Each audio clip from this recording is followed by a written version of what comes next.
तो आज का हमारा टॉपिक है wrapping text around graphics. Wrapping का मतलब आपने कोई भी ग्राफिक है उसके चारों तरफ उसको टेक्स्ट से भर देना है। ठीक है, रैप का मतलब क्या होता है? ओढ़ना, राइट। तो मान लो आपने कोई भी इमेज अपने पब्लिकेशन में यूज़ की है, अब आप उस इमेज के ऊपर भी राइट डाउन करना चाहते हो, इस तरफ भी लिखना चाहते हो, इस तरफ भी लिखना चाहते हो और इधर भी लिखना चाहते हो। ठीक है, और बीच में आप चाहते हो कि आपकी इमेज आए, तो इसके लिए आपको क्या करना पड़ेगा? रैप टेक्स्ट ऑप्शन को यूज़ करना होगा। ठीक है, तो यही है इसमें कि one of the best way to create visual impact in a publication is to wrap text around graphic. तो अपनी पब्लिकेशन को विजुअली अट्रैक्टिव बनाने का एक सबसे बेस्ट तरीका है कि आप अपने ग्राफिक्स के चारों तरफ टेक्स्ट को रैप कर दो। ठीक है, to wrap text around a graphic select a graphic और इमेज। तो आपको अपने ग्राफिक के चारों तरफ टेक्स्ट रैप करने के लिए क्या करना है? पहला स्टेप है आपको ग्राफिक या फिर इमेज सिलेक्ट करनी है, जो भी आप इंसर्ट करना चाहते हैं अपने पब्लिकेशन में, आपने वो इंसर्ट किया और उसके बाद उसको इमेज को या फिर ग्राफिक को आपने क्या किया? सिलेक्ट कर दिया। ठीक है, next choose element. Element menu पे जाना है एंड देन उसके बाद आपने ऑप्शन चूज करनी है टेक्स्ट रैप ऑप्शन। ठीक है, फिर click the wrap option according to your graphics और image you are working with. अब आपने अपनी पसंद की रैप ऑप्शन चूज करनी है, जिस भी प्रकार का आपने ग्राफिक और इमेज यूज़ किया है अपनी पब्लिकेशन में। ठीक है, उसके बाद आपने स्पेसिफाई करना है टेक्स्ट फ्लो ऑप्शन को, राइट। मैं आपको इसकी इमेज बता देती हूँ कि जब आप टेक्स्ट रैप ऑप्शन चूज़ करोगे एलिमेंट मेन्यू से, तो आपके सामने क्या ऑप्शंस दिखाई देंगी, उसको मैं आपको पहले दिखा देती हूँ, विजुअलाइज करवा देती हूँ, तब जाके आपको ये स्टेप्स अच्छे से समझ आएंगे। तो ये इस तरीके की आपको टेक्स्ट रैप स्क्रीन दिखाई देगी, इसमें बहुत सारी ऑप्शंस हैं आपकी।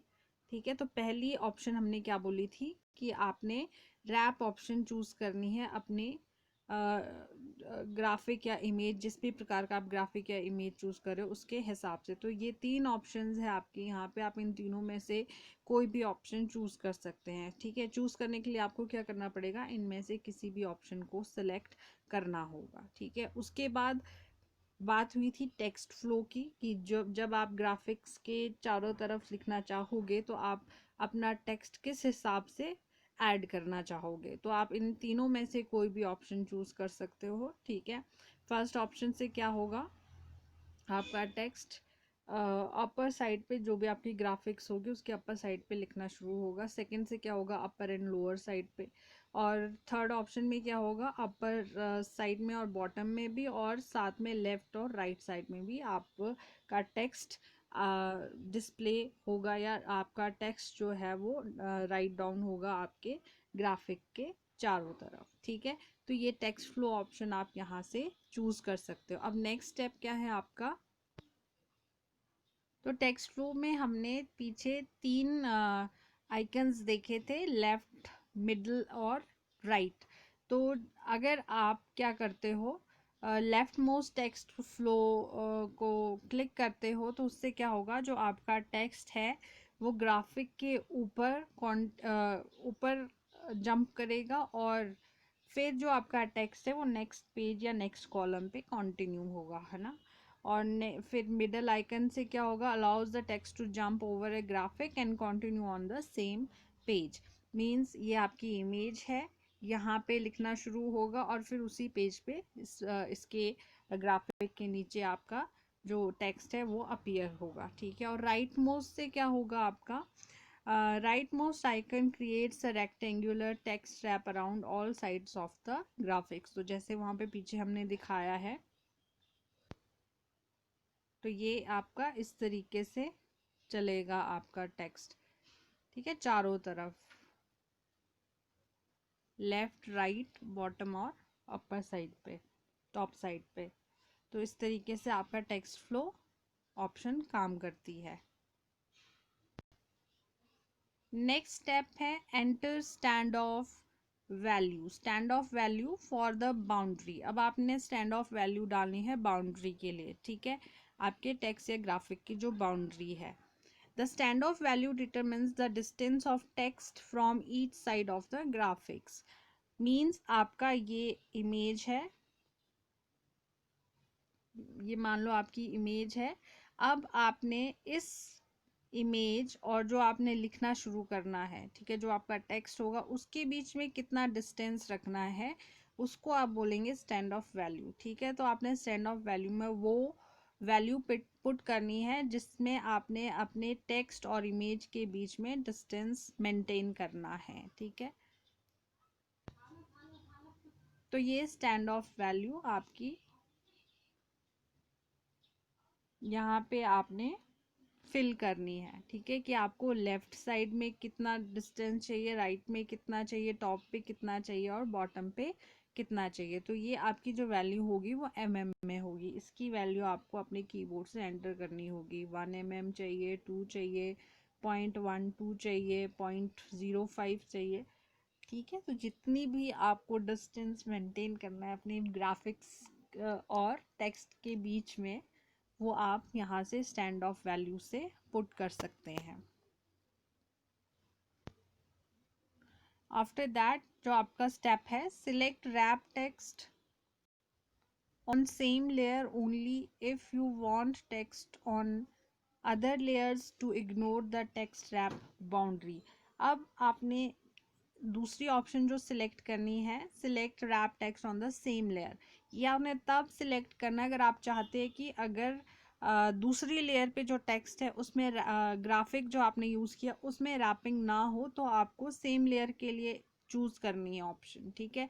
पर अगर आप चाहते हैं कि जो आपने इस पेज पे या इस लेयर पे रैपिंग की है वही नेक्स्ट पेज या नेक्स्ट लेयर पे भी आपकी कंटिन्यू हो, तो आपने ये ऑप्शन सिलेक्ट नहीं करनी है। तो ये ऑप्शन है आपकी rap text on the same layer only, ठीक है। तो आपने ये चेक करनी है अगर आपने सेम ही लेयर पे रैपिंग करनी है, ठीक है। अगर आप चाहते हैं दूसरी लेयर पे भी आपने वही रैपिंग कंटिन्यू करनी है, तो आपने इसको रहने देना है जैसा ये था, ठीक है।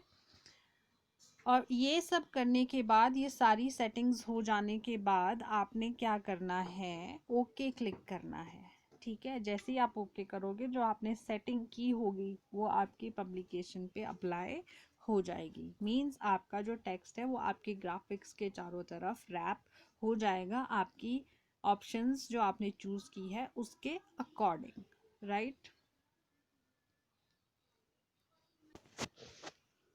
तो ये स्क्रीन हमने आपको दिखाई है जहाँ पे टेक्स्ट रैपिंग हुई है, ठीक है। इस तरीके की ग्राफिक यूज़ की गई है एक, और इसके चारों तरफ फिर टेक्स्ट ऐड किया गया है, ठीक है। तो ये थर्ड ऑप्शन जो थी आपकी टेक्स्ट फ्लो की, वो इसमें इस्तेमाल की गई है। इस तरीके से आप टेक्स्ट रैपिंग कर सकते हो, राइट। अब नेक्स्ट टॉपिक है आपका creating frames in page maker. अब फ्रेम्स आपने क्रिएट करनी है। फ्रेम्स का मतलब है कि अगर आपने किसी पर्टिकुलर ग्राफिक के अंदर उसी की शेप में कोई टेक्स्ट ऐड करना है, या पर्टिकुलर ग्राफिक के अंदर आपने लिखना है, ठीक है, कोई भी टेक्स्ट आपने ऐड करना है, तो उसके लिए आपको सबसे पहले फ्रेम्स क्रिएट करनी होती है, ठीक है। तो page maker includes a special kind of object called a frame. तो आपके पास पेज मेकर में स्पेशल तरह के कुछ ऑब्जेक्ट्स होते हैं जिनको आप फ्रेम्स कहते हैं। A frame can hold content, either text or graphics, or serves as a placeholder for the content. तो किसी भी फ्रेम में आप कोई भी कंटेंट ऐड कर सकते हैं, चाहे आपने टेक्स्ट ऐड करना है या आपने कोई ग्राफिक्स ऐड करना है, ठीक है। तो वो जो आपका फ्रेम है वो एक प्लेस होल्डर के जैसे काम करता है किसी भी कंटेंट को होल्ड करने के लिए, ठीक है। In general you will want to use frame as placeholder for content in structured documents such as newspaper or newsletter. तो आप जो फ्रेम्स है as a placeholder use करते हैं ताकि आपका जो कंटेंट है वो किसी भी स्ट्रक्चर डॉक्यूमेंट में आपके कंटेंट को होल्ड कर सके। जैसे कि आपने न्यूज़पेपर या न्यूज़ लेटर्स में देखा होगा, ठीक है। आपने देखा होगा कि कई बारी जो न्यूज़पेपर में आपकी इमेजेस आती है, कई बारी वो गोलाकार होती है, ठीक है। कई बारी जो टेक्स्ट आपका ऐड हुआ होता है वो भी गोलाकार शेप में ऐड होता है, या फिर कोई कुछ स्टार शेप में लिखा होता है, ठीक है। तो वो क्या है, वो आपकी फ्रेम्स है जो आपके टेक्स्ट या आपके ग्राफिक्स को होल्ड करता है, ठीक है। तो फ्रेम्स को क्रिएट करने के लिए आपको कौन से क्या करना है, to create a frame you use the tools in the tool box. तो आपको टूल बॉक्स में टूल्स प्रेजेंट होते हैं फ्रेम्स को क्रिएट करने के लिए, वही आपको यूज़ करने होते हैं। तो कैसे हम करेंगे, क्रिएट और select a page maker shape, ठीक है। हमें सबसे पहले पेज मेकर से कोई भी शेप को सिलेक्ट करना है या फिर क्रिएट करना है, ठीक है। उसके बाद हमने क्या करना है, एलिमेंट मेन्यू में जाना है, उसमें फ्रेम ऑप्शन पे जाना है and then change to frame option पे जाना है, ठीक है। तो उससे क्या होगा, जो भी आपने शेप चूज़ की होगी, चाहे आपने रेक्टेंगल चूज़ किया है, कोई एलिप्स आपने चूज़ किया है, नेक्स्ट स्टेप में जब आपकी जो जो शेप आपने चूज़ की थी वो आपके फ्रेम में कन्वर्ट हो जाएगी, चेंज हो जाएगी आपके फ्रेम में। तो आपने क्या करना है, the shape preserves its fill line weight and other object attribute. तो जो जो भी आपने शेप चूज़ की होगी उसमें जितने भी आपने फिल्स ऐड किए, फिल्स मतलब जो भी आपने कलर उसमें ऐड किया है, या फिर जो जैसी उसके लाइन का जो भी आपका उसका वेट होगा, या फिर आपने और जितने भी अदर एट्रीब्यूट्स उसमें यूज़ किए होंगे वो उसको प्रिजर्व कर देगा, ठीक है। तो इस तरीके से आपके पास जब आप एलिमेंट ऑप्शन पे एलिमेंट मेन्यू पे जाओगे, ठीक है, उसके बाद ये फ्रेम ऑप्शन वहाँ पे आएगी, फ्रेम ऑप्शन से आपने फिर चेंज टू फ्रेम ऑप्शन पे क्लिक करना है, ठीक है। ये आपको इस तरीके से स्क्रीन पे दिखाई देगा जब आप प्रैक्टिकली इस चीज़ को करोगे तो, ठीक है। मीन्स आपने कोई भी शेप चूज़ की टूल बॉक्स से, उसके बाद आपने फ्रेम मेन्यू एलिमेंट मेन्यू में गए आप, ठीक है। एलिमेंट मेन्यू के बाद में आपने फ्रेम ऑप्शन पे जाना है, और फ्रेम ऑप्शन के जाने के बाद आपने चेंज टू फ्रेम ऑप्शन में जाना है, ठीक है। तो आपकी जो शेप आपने यूज़ की थी वो फ्रेम में कन्वर्ट हो जाएगी। फिर आप उसमें टेक्स्ट भी ऐड कर सकते हो और अपना ग्राफिक्स भी कोई ऐड कर सकते हो, या कोई भी इमेज आप उसमें ऐड कर सकते हो। तो ये तरीका है फ्रेम्स को क्रिएट करने का। नेक्स्ट हमारा है topic setting a measurement system. Measurement system means मापने का जो तरीका है, ठीक है। मान लो आपने कोई ग्राफिक ऐड करना है, तो या फिर कोई आपने पेज पे कोई ग्राफिक प्लेस करना है या टेक्स्ट प्लेस करना है, तो एक्यूरेट पोजीशन पे कहाँ पे आपने वो टेक्स्ट प्लेस करना है, किस तरीके से आपने उसको मापना है, ठीक है। आपने मेजरमेंट सिस्टम आपने मिलीमीटर्स में रखना है, सेंटीमीटर्स में रखना है, इंचेस में रखना है, उसकी सेटिंग किस तरीके से चेंज करनी है वो हम इस टॉपिक में करेंगे। तो स्टेप्स क्या है मेजरमेंट सिस्टम के लिए, the steps in setting a measurement system are as follows. तो सबसे पहले आपने फाइल मेन्यू पे जाना है और प्रेफरेंस ऑप्शन पे क्लिक करना है। उसके बाद in the preference option select general option, ठीक है। प्रेफरेंस ऑप्शन के बाद आपने जनरल ऑप्शन सिलेक्ट करना है।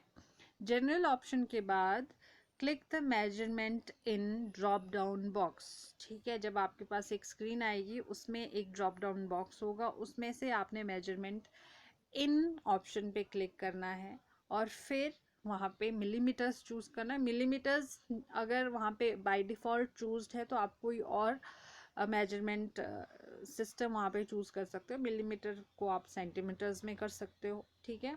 देन जब ये आप चूज़ कर दोगे अपने नीड के अकॉर्डिंग अपना मेजरमेंट सिस्टम, देन उसके बाद आपने ओके क्लिक करना है। The rulers have change from inches two millimetre. तो जो स्क्रीन पे आपको रूलर्स पहले दिखाई दे रहे होंगे, अगर वो पहले इंचेस में होंगे तो वो आपको मिलीमीटर्स में दिखाई देने शुरू हो जाएंगे अगर आपने यहाँ पे मिलीमीटर चूज़ किया होगा, ठीक है। तो कैसे आपको दिखेगी स्क्रीन वो मैं आपको दिखा देती हूँ। राइट। तो ये फाइल मेन्यू में हम गए, ठीक है। फाइल मेन्यू के बाद हमने जाना है कौन सी ऑप्शन में, प्रेफरेंस ऑप्शन में, राइट। ये प्रेफरेंस ऑप्शन है और प्रेफरेंस ऑप्शन से हमने जाना है जनरल ऑप्शन में, ठीक है। उसके बाद हमारे सामने जो स्क्रीन आएगी वो ये है, ठीक है। ये मेजरमेंट इन ऑप्शन है। अब यहाँ पे पहले से बाय डिफ़ॉल्ट आपका इंचेस है, तो आप ये ड्रॉप डाउन बॉक्स सिलेक्ट कर सकते हो और यहाँ से आप क्या चूज कर सकते हो, मिलीमीटर्स, ठीक है। में आप जो वैल्यू है वो अपनी चूज कर सकते हो, हॉरिजॉन्टल रूलर के लिए भी और वर्टिकल रूलर के लिए भी, दोनों के लिए, ठीक है। चूज करने के बाद फिर आपने क्या करना है, ओके क्लिक करना है। तो आपके जो रूलर्स थे, जो हॉरिजॉन्टल और वर्टिकल रूलर था, वो इंच से किस में चेंज हो जाएगा, मिलीमीटर में, ठीक है। तो इस तरीके से आप मेजरमेंट सिस्टम चूज कर सकते हैं अपने नीड के अकॉर्डिंग, राइट। ये एक और स्क्रीन में आपको दिखा देती हूँ कि जब आप ड्रॉप डाउन लिस्ट मेन्यू को क्लिक करोगे तो इस तरीके की लिस्ट आपके सामने आएगी। तो ये मिलीमीटर्स है, आप इसको चूज कर सकते हो, या फिर आपने इंचेस डेसिमल में करना है, इसको चूज कर सकते हो, या पिकाज में करना है तो उसको भी चूज कर सकते हो, राइट। ठीक है, फिर ओके क्लिक कर दो। आपका जो रूलर है वो जो भी आपने चेक किया है उसमें कन्वर्ट हो जाएगा। नेक्स्ट टॉपिक है ओपनिंग एंड नेविगेटिंग पब्लिकेशन, ठीक है।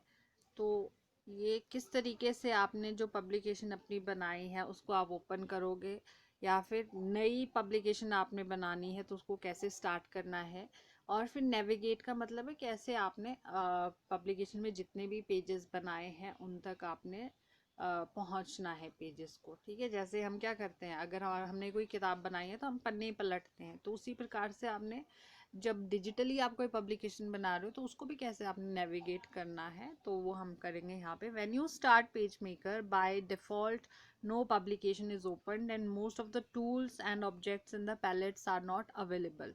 तो जब हम पेज मेकर शुरू करते हैं तो हमारे सामने कोई पब्लिकेशन ओपन नहीं होती है, ठीक है।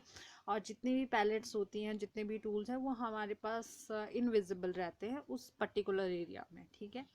तो कैसे हमने वो सारी चीज़ें ओपन करनी है, the steps in opening a publication are as follows. तो जैसे हम हर एक कोई भी फाइल हमने ओपन करनी है तो सेम स्टेप उसको ओपन करने का रहता है, तो यहाँ पे भी इस पब्लिकेशन को ओपन करने का हमारा सेम स्टेप रहेगा। फाइल मेन्यू में हमने जाना है, उसके बाद ओपन ऑप्शन पे क्लिक करना है। ओपन पब्लिकेशन डायलॉग बॉक्स हमारा स्क्रीन पे हमें दिखाई देगा।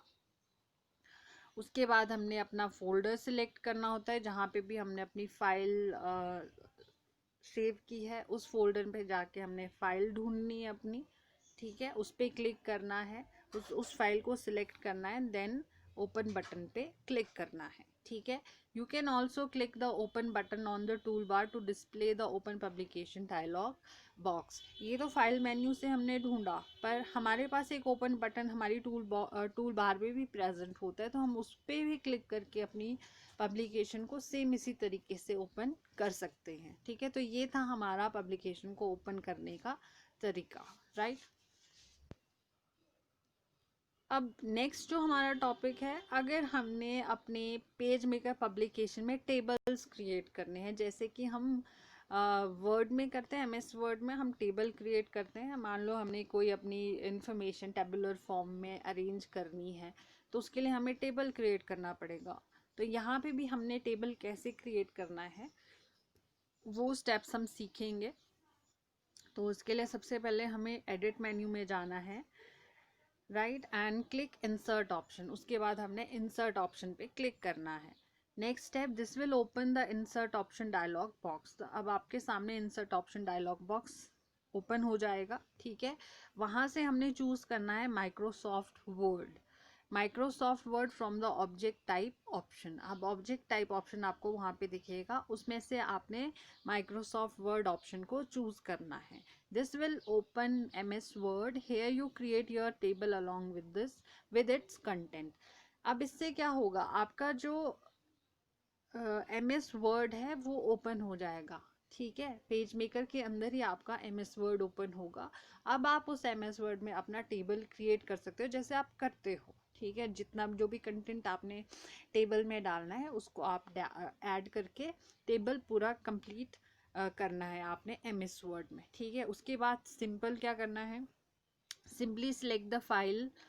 अब आपने उसी MS वर्ड में फाइल मेन्यू पे जाना है और फिर आपने अपडेट कमांड पे क्लिक करना है। ठीक है, अपडेट कमांड पे क्लिक करना है या फिर Ctrl+S की प्रेस करनी है कीबोर्ड से।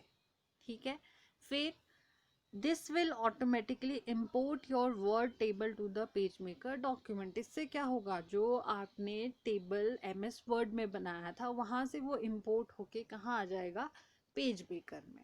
ठीक है, तो ये तरीका है पेज मेकर में कोई भी टेबल को इंसर्ट करने का। ठीक है, तो इस तरीके से आप टेबल क्रिएट कर सकते हो किसमें, पेज मेकर में। ठीक है, क्योंकि आप डायरेक्टली टेबल वहाँ पे पेज मेकर पब्लिकेशन में नहीं ड्रॉ कर सकते, तो आपको ये इस तरीके से टेबल इंसर्ट करना होगा।